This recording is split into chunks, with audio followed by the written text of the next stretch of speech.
Probablemente una de las mayores preocupaciones de los ciudadanos en este país desde los últimos 20 años o quizá un poco más, estiban en tres grandes áreas en las que el Estado mexicano parece haber tenido, cuando menos, por decirlo menos, grandes fallas, grandes carencias o grandes ausencias. Son el área de la seguridad, el área de la educación y el de la salud pública. Para hablar sobre salud pública el día de hoy, me ha tocado el privilegio, el honor de entrevistar a un destacadísimo especialista, médico cirujano, especialista en oncología, el doctor Sergio Rodríguez Cuevas, que es precisamente la persona que ha sido propuesta por el candidato de Morena, Andrés Manuel López Obrador, para ocupar la cartera de salud en caso de que los ciudadanos, apoyando con su voto a las organizaciones que apoyan a López Obrador, consigamos que un México se vea, se sienta y esté como lo esperamos muchos millones de mexicanos desde hace ya muchos años. Yo quiero hacer algunos comentarios que me fueron sugeridos por los jóvenes con los que convivo, no como una pregunta, no como una pregunta solitaria y mucho menos como una propuesta, sino como una introducción para lo que el doctor Sergio Rodríguez Cuevas nos pueda comentar el día de hoy acerca de lo que él puede tener, valga la redundancia, como una propuesta para un programa de salud para los mexicanos. Yo le pedí a algunos jóvenes con los que convivo, repito, que me dijeran en medicina preventiva qué podrían interesarle.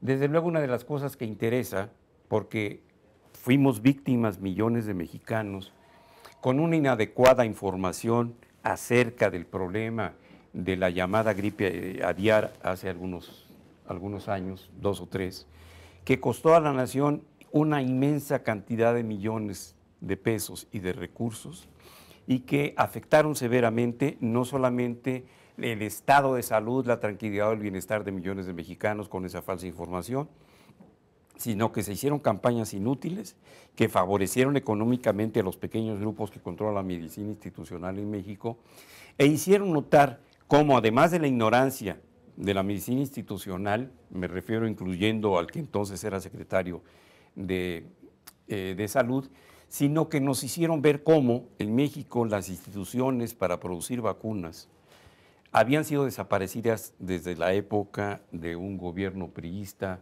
como fue el Ernesto Zedillo.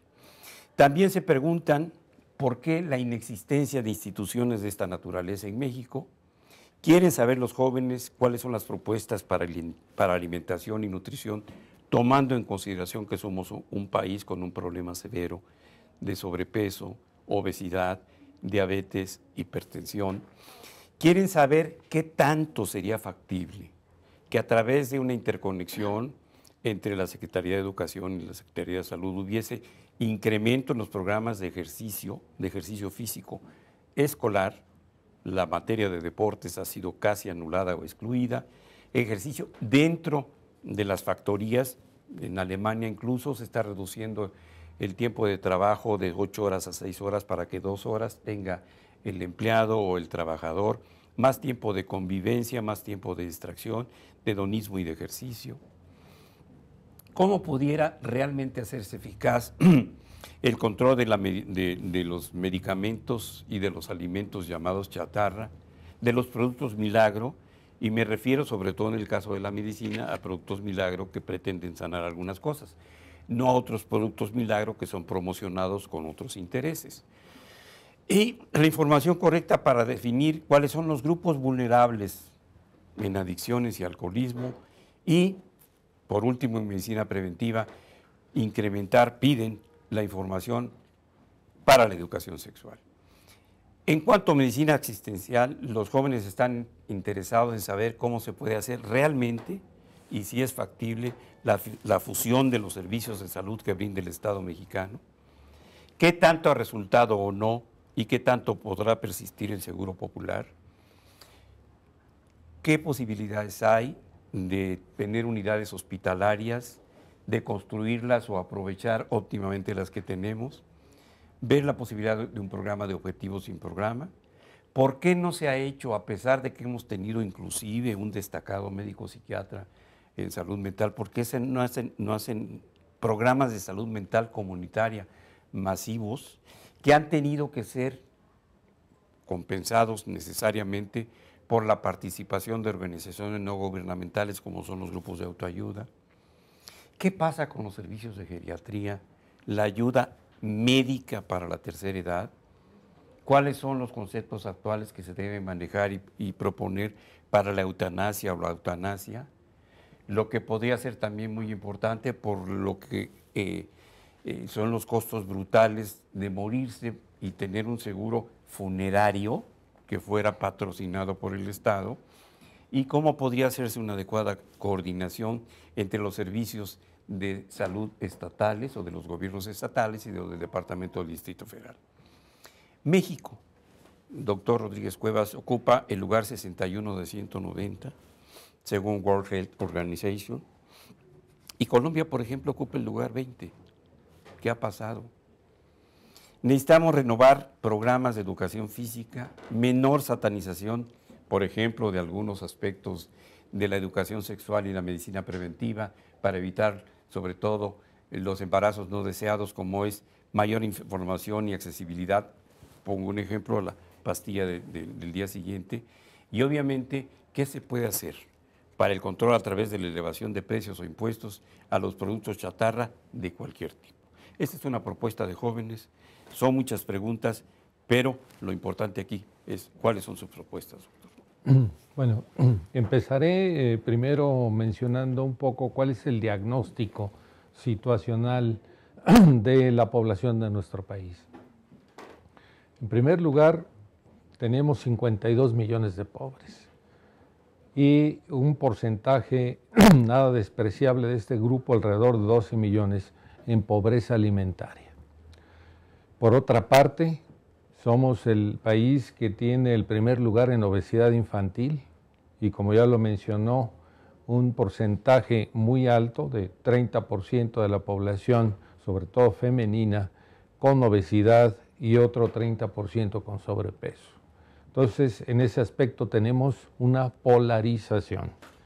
En las zonas de población indígena, en las zonas rurales, por una parte desnutrición y falta de alimentación, y por otra parte una población obesa y una población infantil que va camino a desarrollar enfermedades crónico-degenerativas por esa obesidad.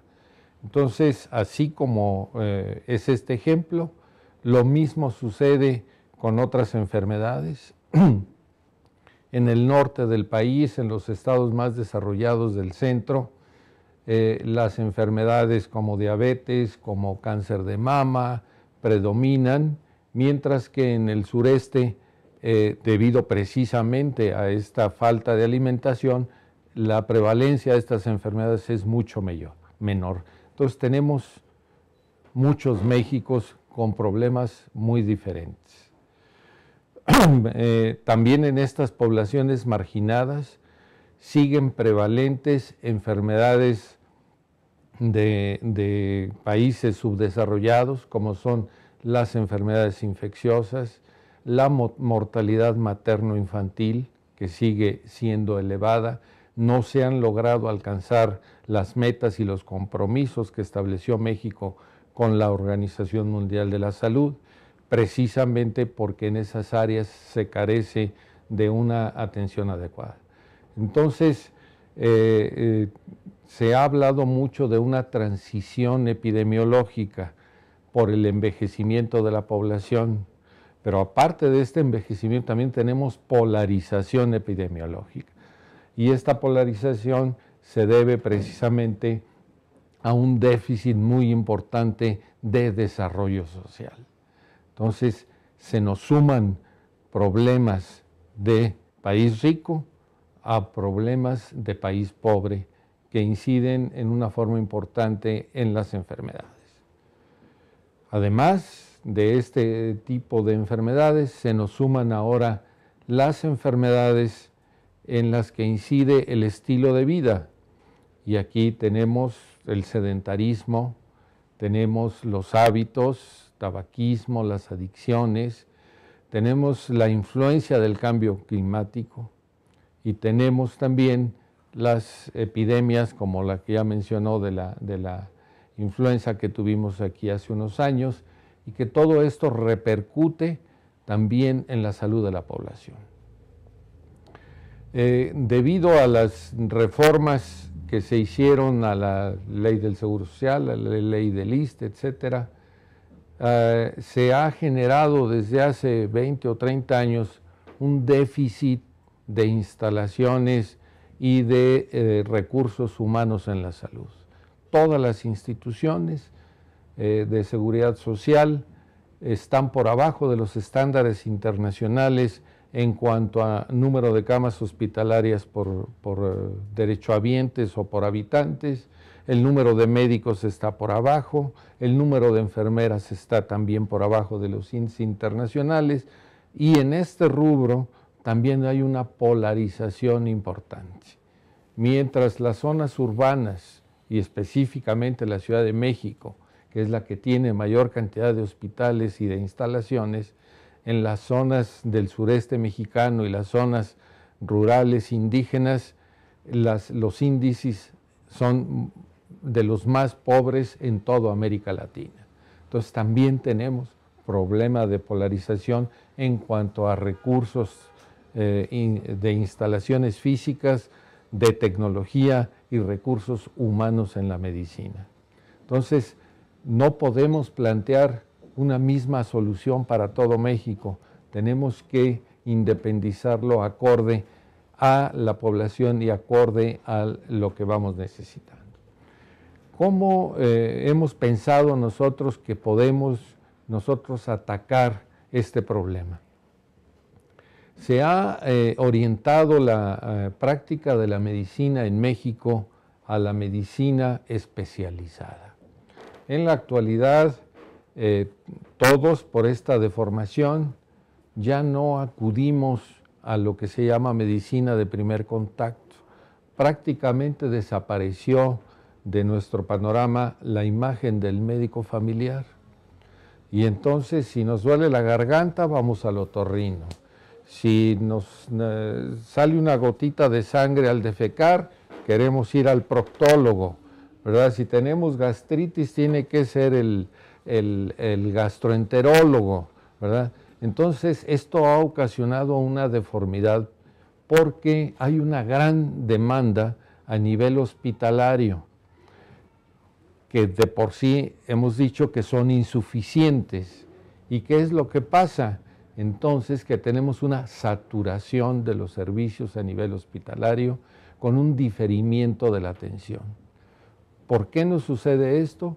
Porque no estamos atendiendo al paciente cuando empieza la enfermedad, sino que estamos atendiendo cuando ya llegan con secuelas y complicaciones de la enfermedad y requieren hospitalización y requieren procedimientos de diagnóstico mucho más elaborados y procedimientos de intervencionismo de mayor cuantía. Por eso, acorde a los lineamientos de la Organización Mundial de la Salud, consideramos que lo primero que tenemos que hacer es establecer un sistema de medicina familiar generalizado, es decir, establecer consultorios médicos de médicos familiares cercanos a la población, que estén dotados de guías clínicas que les faciliten la operación, ¿verdad? Es decir, cartabones preestablecidos de que ante tales síntomas, qué hacer, poder detectar rápidamente quién tenga que ser derivado a una unidad hospitalaria de segundo o de tercer nivel, y que tengan capacidad resolutiva para atender los problemas más sencillos, como serían la vacunación, las medidas preventivas, toma de Papá Nicolau, indicar una mastografía en la mujer, un antígeno de próstata en un hombre mayor de 50 años, etcétera. En los niños, obviamente, verificar esquemas de vacunaciones preventivas y el control prenatal de las mujeres embarazadas. Y por otra parte, que sepan manejar también la fase terminal de los enfermos, el dolor, el manejo de estomas en los casos necesarios, de sondas, etcétera. Hablamos que la transición que se está dando por el aumento de la expectancia de vida de la población nos da ya la imagen de que en los próximos años vamos a tener un gran porcentaje de población de la tercera edad. Y tenemos que prepararnos para atender a toda esta población, puesto que no tenemos instalaciones suficientes, ni siquiera especialistas en geriatría, y en las escuelas de medicina es un tema que apenas se está empezando a tratar cuando ya tenemos el problema encima. Entonces, este médico familiar con esa imagen puede resolver, como se ha demostrado en Inglaterra y en Canadá, hasta 85% de las afecciones de los pacientes en forma inmediata. Y de esa manera nos da oportunidad a conocer realmente cuáles son las necesidades de instalaciones hospitalarias y tecnológicas y poderlas desarrollar proporcionalmente, puesto que ahorita, insisto, están todas las instituciones rebasadas. Quiero interrumpirlo un momento porque creo que dentro de esta sobresaturación, una de las consecuencias más nocivas y más cuestionadas, no solamente por el derechohabiente, sino por el público en general, es acerca del abasto de medicamentos.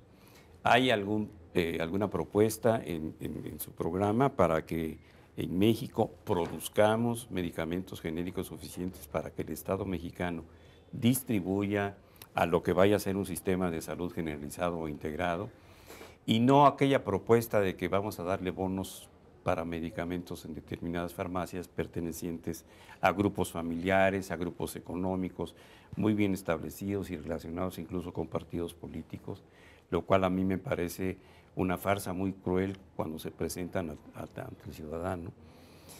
Y resolver esta carencia notoria y evidente de la producción de medicamentos y el abasto. Sí, es eso.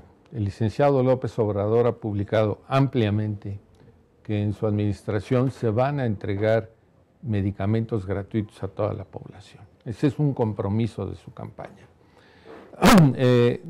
Obviamente en México se ha avanzado mucho en la producción de genéricos. Ya un gran porcentaje de los medicamentos se están produciendo. Sin embargo, no ha habido suficiente regulación por parte del Estado.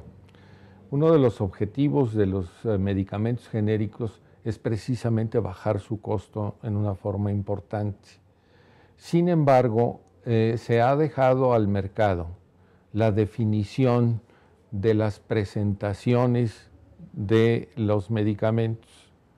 Y muchas veces el ahorro es disfrazado y en realidad el gasto de bolsillo que se llama para la población incide nuevamente. Por ejemplo, si usted requiere un antibiótico, que la administración mínima debe de ser de 5 a 6 días y se requieren que tome 3 pastillas al día, entonces en total va a requerir 15 comprimidos para su tratamiento. Pues la presentación es de 10. Entonces lo obligan a comprar 2 cajas y tiene un 25% de desperdicio. Entonces el ahorro o el supuesto ahorro que tenía al haber comprado un producto genérico de menor costo se va a la calle porque el desperdicio de los medicamentos.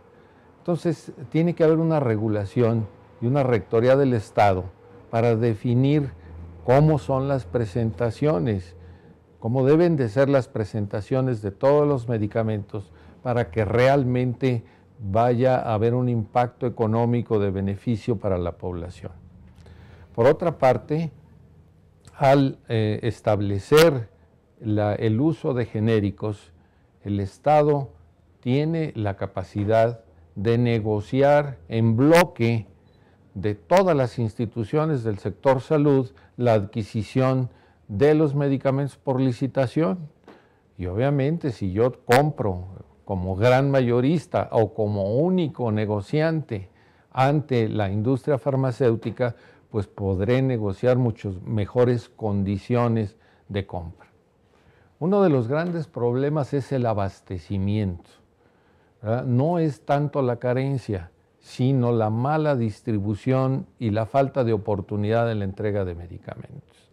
Anteriormente, las instituciones se encargaban de todo el proceso.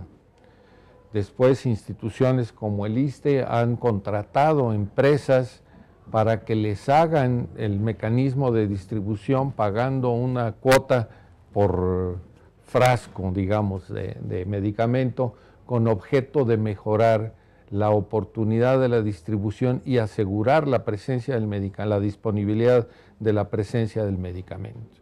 Ahí también se tendrá que negociar, ¿verdad?, con la industria, ya no de la industria farmacéutica, sino la industria de las farmacias y de la distribución, para tener la oportunidad de disponibilidad de los medicamentos en una forma oportuna, pero no a través de vales y de concesiones, ¿verdad?, sino de la entrega de medicamentos en forma directa, negociada en un precio preestablecido anteriormente en base a licitaciones. Precisamente, y perdón otra vez por la interrupción, en base a una situación de control y de monopolio de dos grandes empresas para el abasto real de medicamentos, el medicamento existe, las empresas con todo ese poder monopólico obtienen el medicamento, pero las formas de distribución fallan e incrementan el costo de los tratamientos. Y sucede que parece haber un contubernio también con algunos medios de información electrónica, con este tipo de manipulación económica del abasto de medicamentos, al mismo tiempo que alguna de las televisoras tiene también una actividad económica de sociedad con empresas que venden medicamentos milagro. Existe una ley o un reglamento contra los monopolios. Existe incluso un organismo que podría regular necesariamente y con sanciones eficaces la distribución, venta y propaganda de productos milagro. Dentro de su programa de acción, dentro de sus propuestas, está establecido reorganizar, valga la redundancia, algún organismo de control para que estos monopolios y esta distribución de productos milagros y su promoción no se lleve a cabo. Sí, mire, bueno, todos sabemos que le costó el puesto al director de COFEPRIS precisamente meter en cintura a las organizaciones de todos estos productos milagro. La situación es que no hay rectoría de Estado. En estos gobiernos que hemos tenido, cada Secretaría de Estado actúa en una forma independiente y no ha habido una conducción y una integración.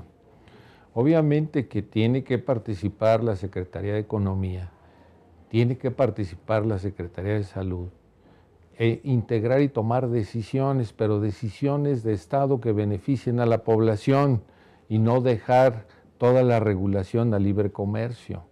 Entonces, existe el organismo, existe la COFEPRIS, tienen la capacidad regulatoria, pero falta la voluntad de rector, ¿verdad?, para poner orden y poder definir cuáles son las condiciones legales mediante las cuales un producto puede salir al mercado. Entonces, eso es exclusivamente lo que se necesita, voluntad y rectoría de Estado. Dentro también de sus propuestas, existiría lo que yo podría llamar, quizá exageradamente, una exigencia, una determinación de la acción definitiva de los organismos de salud en la lucha contra las adicciones y no dejar a la rectoría de una opinión equivocada o no de un ejecutivo o de la voluntad política de un ser humano que confunde, por ejemplo, producción, tráfico, venta, etcétera, lo que es el narcotráfico, y parecen trabajar de una manera absurda contra las adicciones metiéndonos en el mismo paquete, o los organismos de salud deben decir, las adicciones, la farmacodependencia, el alcoholismo, nos vamos a ocupar nosotros de sugerirle al Ejecutivo qué hacer y esperamos su respuesta a través del Consejo General de Salubridad o alguna otra organización para que se determine ante el público la verdadera dimensión de las adicciones en México y no vivamos, gastemos y mueran mexicanos haciéndole ese trabajo a otros países, como es el caso de los Estados Unidos, sino que trabajemos con nuestras estadísticas, nuestros grupos vulnerables, nuestras áreas de acción, nuestras áreas de actividad, bajo la rectoría de las organizaciones de salud, o se va a permitir que sigan sin quedar plenamente definidas estas áreas de acción. Sí, la realidad es que ante la ausencia de actividades al respecto por parte del gobierno, fueron las organizaciones civiles las que tomaron la batuta en el combate a las adicciones. Y el gobierno sencillamente se ha dejado llevar, ha dejado que sean las organizaciones civiles las que tomen la rectoría y las que dicten las conductas que se tengan que hacer. La realidad es que no se ha tomado en cuenta que las adicciones son enfermedades y que es la Secretaría de Salud, es responsabilidad de la Secretaría de Salud la de regular y coordinar todas las secciones ante una enfermedad. Yo creo que ese es el papel fundamental de la Secretaría de Salud, es la rectora de todas las acciones de salud, sean preventivas o sean curativas. Doctor, por último, hay algo que usted mencionó brevemente hace un momento, pero yo quisiera que hiciera hincapié para cerrar esta entrevista. ¿Qué tanta voluntad política necesitamos que tenga el licenciado Andrés Manuel López Obrador? Quienes lo conocemos, quienes lo confiamos en él, quienes sabemos su coherencia y su congruencia, para que los programas de salud, por primera vez en muchos años, realmente tengan el interés y la definición que deben tener para las necesidades del pueblo mexicano. Sí, mire, les voy a comentar una anécdota. Cuando él nos invitó a todos los integrantes de su gabinete, él nos dijo en 3 palabras cuál iba a ser la manera de trabajar. La línea es que no hay línea. Ustedes tienen la total libertad de desarrollar los programas que consideren mejores para México, porque no tenemos compromiso con nadie.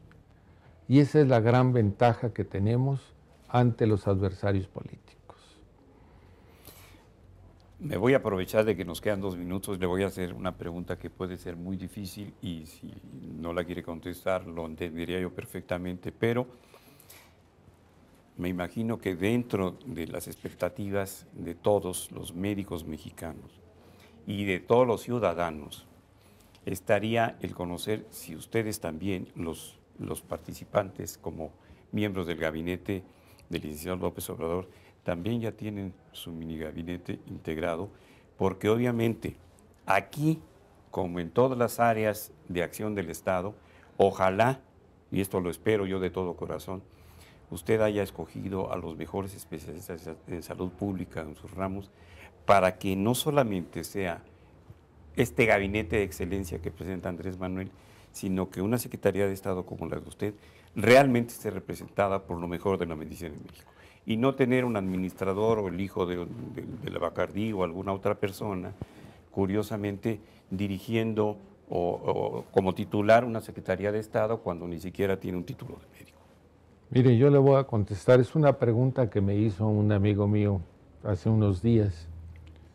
Me dice, ¿qué pasaría si ya estando tú como secretario de Salud, te llega una lista de integrantes de partidos políticos que tienen que trabajar y que tienes que poner en cargos públicos? Les digo, es muy fácil, yo renuncio. ¿Por qué? Porque yo no voy por un hueso, yo no voy por una carrera, sino que voy por mi compromiso con México.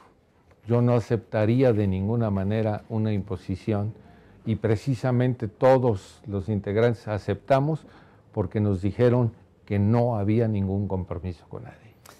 Doctor Sergio Rodríguez Cuevas, un destacadísimo oncólogo mexicano que esperamos muchos que ocupe la titularidad de la cartera de salud. Muchas gracias. Espero que hayamos tenido esta primera oportunidad y tengamos otras para platicar de temas específicos en su momento, cuando usted lo disponga en otros ámbitos, y agradezco yo al equipo del Juglar que nos hayan permitido hacer esta entrevista que para mí resulta muy enriquecedora. Gracias por su atención. Gracias a todos.